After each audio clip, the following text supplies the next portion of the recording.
What do most Fortune 500 executives have in common? After more than 100 episodes recorded with those very executives from companies like Disney, Amazon, Netflix, Cigna, and Google, the answer is clear. They learned lessons in leadership from the fields and courts of their high school and collegiate sports teams.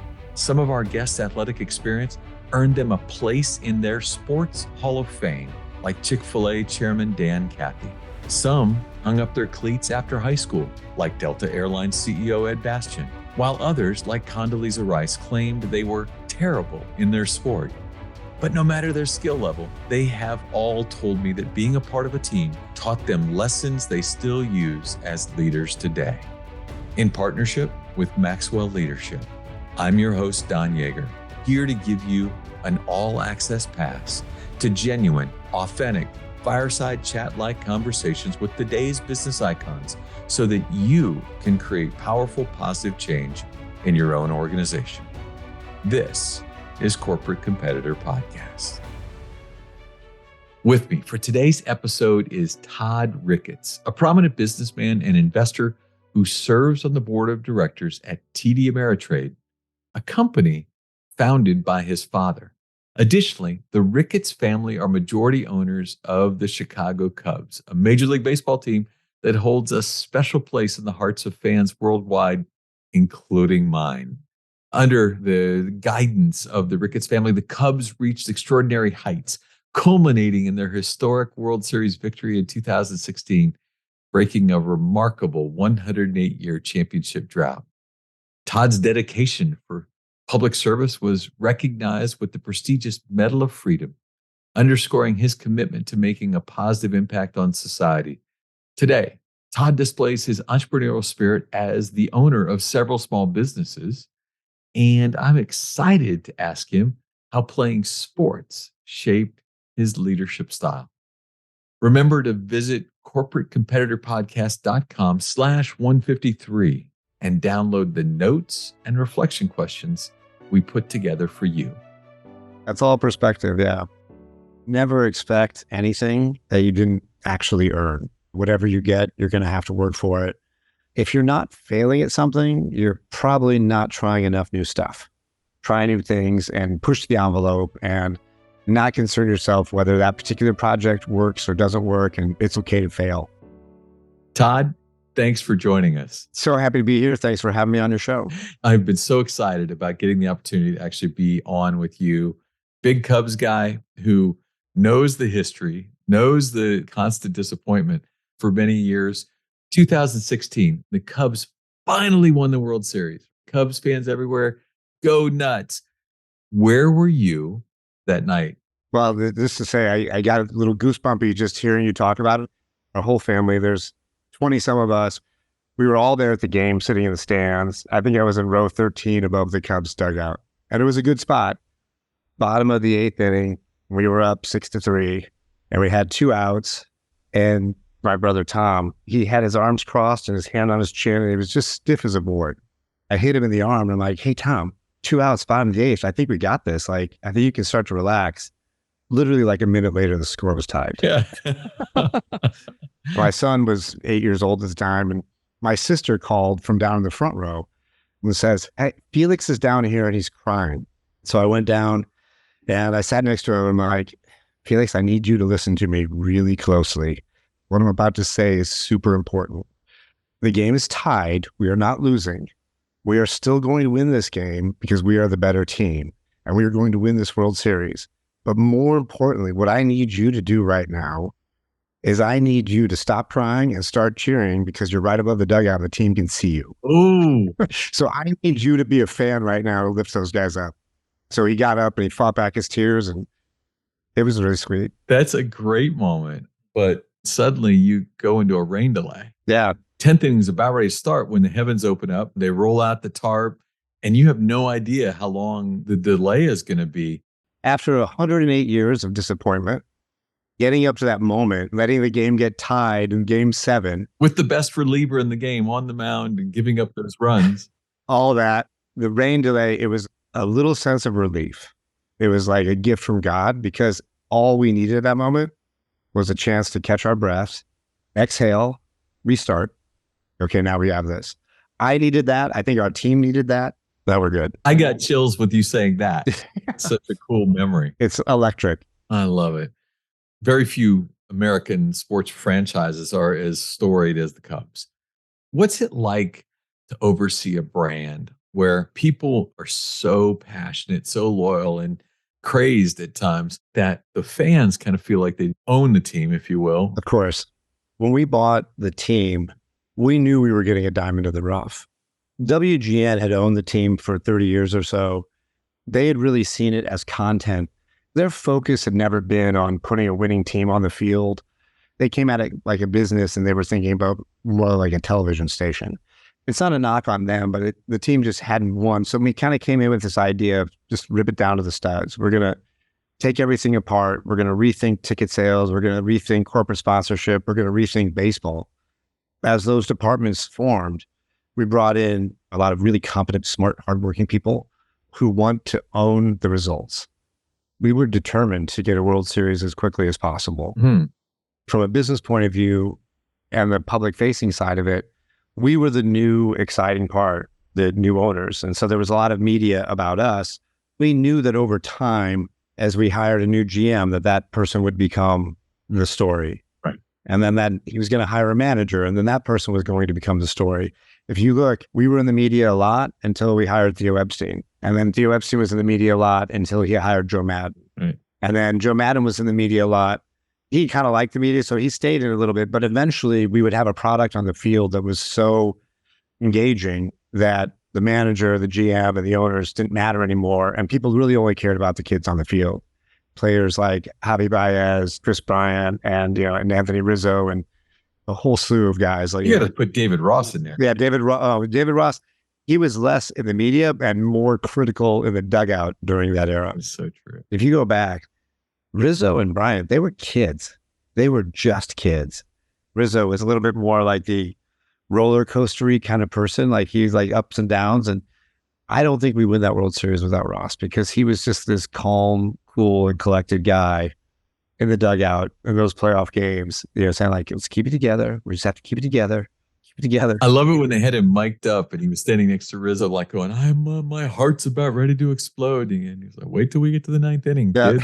Exactly. It's going to get worse. I had the honor of writing a book with David Ross. He was a lot of fun to work with on the book. And it's ironic, we had started that book the year before the Cubs won the World Series. Really? And David had suggested to publishers as we were negotiating that they should throw a little extra money into the advance if the Cubs won the World Series. And every publisher laughed. Of course we will. What are the odds that's ever going to happen? Yeah.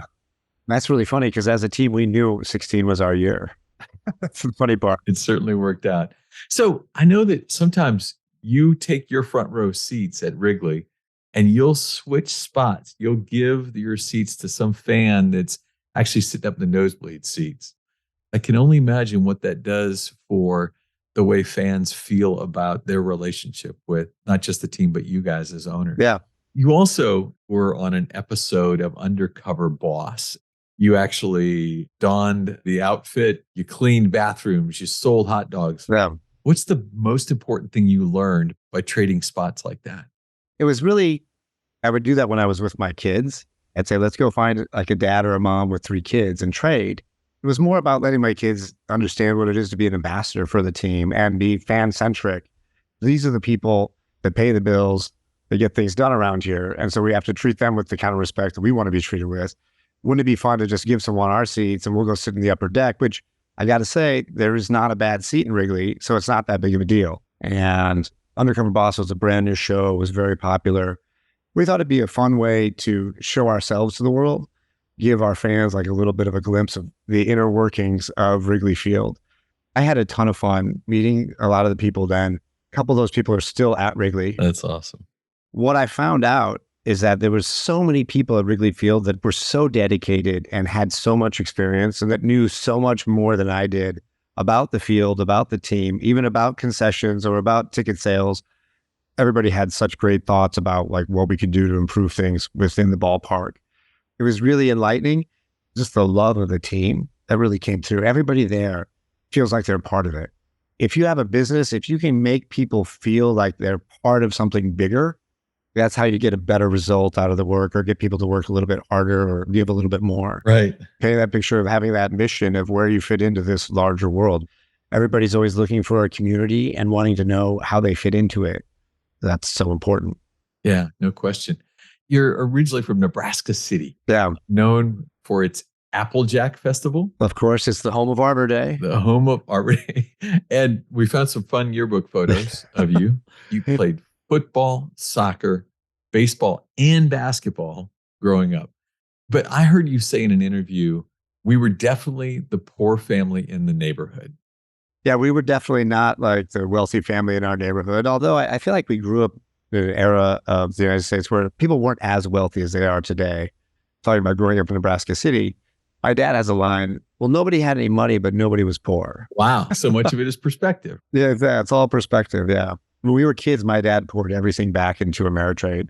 So we didn't take vacations and we didn't have brand new cars or fancy clothes. I always point out the fact that I'd never had a bike as a kid. There was a big focus on not sitting still and never expect anything that you didn't actually earn. Don't expect the world to do anything for you, and just know that whatever you get, you're going to have to work for it. And if you're not failing at something, you're probably not trying enough new stuff. Try new things and push the envelope and not concern yourself whether that particular project works or doesn't work, and it's okay to fail. Yeah. But, we were always competitive people. But my parents did not emphasize sports for us. They were like, work hard, get a job, which is probably why we didn't pursue sports all the way through high school. Like, I think I stopped playing most organized sports after my freshman year. I really loved playing baseball when I was a kid. And my freshman year of high school, and I was pitching. I don't know what was happening that day, but I was like batting practice. My coach was like, nope, we're just going to ride this out. He didn't yank you. He made me finish the inning. I think I gave up 9 runs. But he was like, no, we're going to get through this. All I wanted was to be taken off the mound. And all he would say was like, no, we're going to keep going. Do your best. Right. It's being a little bit more comfortable in uncomfortable positions, where like you just don't want to be there, but it's just where you are. So you have to work out of it. Now, my observation of coaching is a little bit different. The guys who struggled to get to the major leagues are the guys who I think are better coaches, and the guys who are Hall of Famers or All-Stars. When you're so good, sometimes you don't know exactly what it is that makes you good, and you can't explain it to the next guy who's struggling to do it. If you just do it this way, you'll be in the Hall of Fame. Right. Whereas the guys who had to like really grind it out to get to where they were going knew exactly every little thing. They knew how they tied their shoes. They knew how they worked out in the morning and stretched. They had like routines. So there's this much more deeper level of thoughtfulness of what it takes that can really pass that on to the next generation. That's a great observation. A lot of folks, when they thought of like the Nick Sabans of the world, Nick wasn't a great college football player. Lou Holtz. Sometimes some of the best figures in leadership in that sports game were certainly not Hall of Fame type players. Right. And I would bet it probably is easier for those who had to grind it out to explain the need to grind it out. Right. Than it is for those who just show up and you're great. Right. I know when your father is growing Ameritrade, he's growing the things that he wanted to define. Your mother actually was actively involved in, even as I read, baking a cake to recognize the birthday of every single associate. That's right. Yeah. She was a 4th grade teacher. She loved teaching, but she gave up teaching to go work at Ameritrade to help my dad build the business. She was an integral part of creating that esprit de corps within Ameritrade in the early days. She had mad skills when it came to baking cakes and decorating cakes. And she would make a cake for everybody on their birthday. It would be these like crazy shapes, and they were always funny and had some sort of comment on them. And I remember my mom spending so much time making these cakes, and they were made with love. And even up until the time that we sold to Schwab back in 2019, where you've grown to like 8,000 or 9,000 employees, you just couldn't have a cake for everybody. So the first day of the month, we recognized everybody's birthday that month with donuts. So the tradition stayed alive. It was a special time at Ameritrade. What a powerful lesson, though, about the importance of personal investment in culture. Right. It would have been easy to run by the grocery store and pick up a cake, but the cakes made with love, they taste a little different. That's exactly it. Mom has always put other people first. If you worry about other people first, everything will work out for you. But don't get me wrong, she was an intense competitor. Intense. And she was the one, I think, that instilled the love of sports into us as kids. She loved Nebraska football, and we grew up cheering for the Kansas City Royals because we were in Nebraska. So my mom just naturally started rooting for the Yankees. I don't know. I think like there was 10 years in a row where the Royals and the Yankees played for the ALCS. And my mom would just be like, okay, well, you're Royals fans. I'm a Yankee fan now. And now I'm going to taunt you. Taunt you is like how the Yankees are better than the Royals. And she actually, at a certain point in her life, stopped watching Nebraska games because she was like, my heart can't take it anymore. I remember calling her when Nebraska was playing Florida in 1996 for the Fiesta Bowl. I called her. I'm like, don't worry, Mom. This is going to be a blowout. I think you can watch this game. It's going to be fine. It's going to be fine.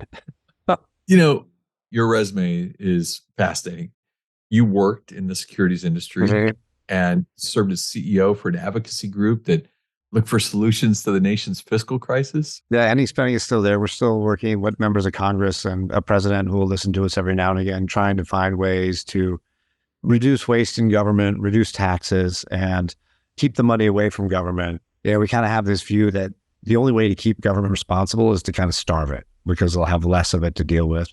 It's still up and running. I'm still involved with that and just trying to keep our country going for the next generation of people, kind of like my dad.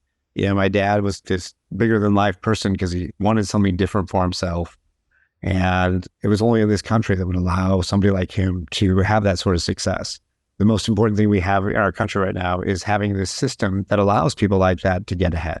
We need to keep that system intact. And that's kind of where ending spending in our mentality as far as responsible government goes, is like the government needs to do what it can to keep the system intact that allows hardworking, creative people to get ahead. It is. I mean, there's so many great only in America stories that I think are really wonderful and great to highlight. One thing that stood out, Wilmette, Illinois is now your hometown. Well, you own a travel agency there? We've had a lot of little things that came and went. My sister and I started a website called Eco Travel back in the early days of the internet. We still have it. It hasn't been updated in a while, but it was really a directory of adventure travel around the globe, and it didn't take off to make it a full-time gig. Sometimes, like when you have these things that are not working out, like not growing the way you thought they needed to, or not generating the revenue, or not doing what you expected them to do, the hardest thing to do is to have that long, cold, hard look at yourself in the mirror and say, okay, we have to stop this or change direction and so on. The other thing I've always found is that in everything we do, like you have this goal and you get there and you're like, we can go a little farther. In the 90s, I worked at a company called Knight Securities, which was NASDAQ market making. The day I started, we were doing 14,000 trades a day, right at the beginning of the internet boom. We were like, oh, I bet we ratchet up operations. We'll get to like 50,000 trades a day or 100,000 trades a day. And as we kept going and taking on more business and bringing in more brokerage firms that were sending us an order flow, the day I left, we did 800,000 trades. Wow. The growth was just so phenomenal. And sometimes you just got to be like, okay, well, never thought we'd get here. We got to hustle to keep up with it. We were pushed to go further to catch up to that. You have this impossible goal, and then you get there and you look at the people you did it with and you say, let's keep pushing that envelope. Like, where can this take us? We can go farther. It's pretty powerful. You know, one of the questions we have asked almost every guest over the last 2.5 years is that corporately, too many people, I think, use the word teams to describe their organization. The truth is, most of the people that work together aren't really a team. They just happen to have the same business card. Yeah. As somebody who's been around the building of a team and has participated in team building, both business and in sports, what are some lessons? What are some of the things that we should be looking for as leaders as we're trying to take a group of people and meld them together as a team? The definition of a team is when you look around the room of the people you're working with and you look everybody in the eye and you know everybody's pulling in that same direction. You know when you're part of like just a group of people who work together, and you know when you're part of a team. To create that team, I think there has to be camaraderie and honest, straight talk so everybody knows where they stand with one another. People willing to like accept criticism and give criticism. It's kind of that openness, and then this single-mindedness of mission. Everybody understands the mission and we're all pulling in the same direction. When you mentioned that need to have camaraderie, is there any advice, any way that you've seen a team or participated in the building of camaraderie in a special way? I'm a social guy and I like to have a few beers every now and again. So I feel like just having that downtime and taking that interest in people and spending that extra little bit of time away from work, talking not about work. I love that. Taking an interest in people. Unfortunately, too many people love to talk about themselves and they don't spend time actually taking an interest in the person that they're sitting across from. Yeah. But I think it's a big part of it. I like to talk about myself too, Don. Don't get me wrong. I can appreciate it. I know that you've launched an alternative to Google that is called Free Spoke. Yeah. You've called it a search engine that can help Americans have a duty to protect free speech. If you could walk us through a little about that project, something I can understand and learn. Yeah. I've always had a healthy skepticism of all the big tech firms or any really company that has too much influence over our daily lives. So one of the things that I wanted to do is build this search engine where we're not taking ads to put information in front of you of what you're searching on. We're not being influenced by anybody else telling us how we should present the information or what we should present. We want to give the best search result we can to allow people to educate themselves, because at the end of the day, I have a lot of faith in the American people that if you give them all the information, they'll come to their own conclusion. And whether I agree with it or not, we'll eventually get to the right conclusion as a society. We've been working on this for a couple of years. We launched last June and we have a few million active users, which is really great. We need to keep growing. Part of what we do is try to show both sides, what like the media is writing from the left and from the right, give people all the information, because I have a great faith in American people that given the information that they'll come to the right answers or make up their own mind, whether they agree with me or disagree with me. I think it's important to have this healthy conversation with our country that we're losing a little bit, but also we need people to be able to think critically and have civil discourse and be able to talk to people you disagree with and still be friends. Amen. It's become such a foreign concept to people that all of your friends have to agree with you on everything. I say, you don't have to agree with people. You can disagree with people and still be friends and have conversations and leave those conversations feeling like you've been heard, even if the person didn't change their mind. Yeah. We need to get back to that. Love it. How can our guests connect, learn more? They can download our app, which is in the App Store. Free Spoke is the name of our app, and freespoke.com is our website. They can go there, start to use that as their search engine and read the news also. And above and beyond Free Spoke, I encourage anybody who's listening to go have a conversation with a neighbor on a topic that you disagree with, understanding that you're going to be friends at the end of it. Try to have that conversation and really get past all the rhetoric and the jargon of today that is really dividing our country in a way that is just not healthy. Todd, I appreciate you. Thanks so much for taking time. You've given us a great gift in wisdom. Yeah. I look forward to continuing to grow and root for the Cubs. Okay, great. Thanks a lot. Really had a lot of fun. I'll come back anytime you need me. Wow. How much fun is that as a Cubs guy, a guy who loves the Cubs? That couldn't have been any cooler.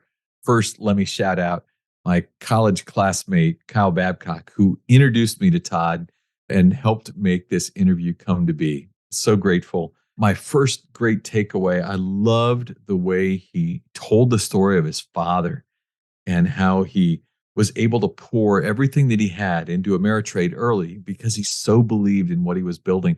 And it became one of the great franchises in all of business, allowing the family to ultimately grow on and own one of the great franchises in all of sports, the Cubs. But his father's great lessons: never expect anything you don't earn. Don't count on the world to give it to you. What a great lesson to teach your children. Don't sit still. And then if you're not failing, you're just not trying new stuff enough. He saw it modeled and it shows up for him today. Secondly, he shared that his mother dug in as well and was a culture carrier, a beacon within that company, making cakes, uniquely shaped cakes for employees for their birthdays, because she wanted the associates, the members of the team, to feel valued. That culture continued on for many years, even with Donut Day on the first day of every month, celebrating the employee team. And then finally, I loved the lessons Todd learned from Undercover Boss. Your goal should be to have, as they're lucky enough to have there in the Cubs organization, many employees who have such a deep love for the organization, who value the opportunity just to be part of the team. What an idea that would be for all of us as we look to build our teams, if we could be lucky enough to have employees and employee teams like that. It was a great opportunity today to learn from Todd, and I hope you are a better corporate competitor as a result. If you could share one habit, one thing you've done consistently that allowed you to separate yourself from your competitors, what would it be? In my 30-year career, 2,500 of the greatest athletes, coaches, and leaders answered that question for me. This is Don Yeager, who did that that article I was telling you about. Don, Dave Sims with Coach K. How you doing? Hey, Don. How you doing, my man? Great, sir. What they gave to me is what I'm giving to you in my online course, Journey to Greatness. Through engaging storytelling and on-demand videos, you will learn the 16 habits that will jumpstart your personal growth. I will instruct you on how to apply these winning characteristics to your life through custom workbook exercises. We are slashing the price for our podcast listeners. Lifetime access to Journey to Greatness is normally $399, but for our podcast listeners, it will be $49 with the code podcast at checkout. Click the banner on corporatecompetitorpodcast.com to enroll.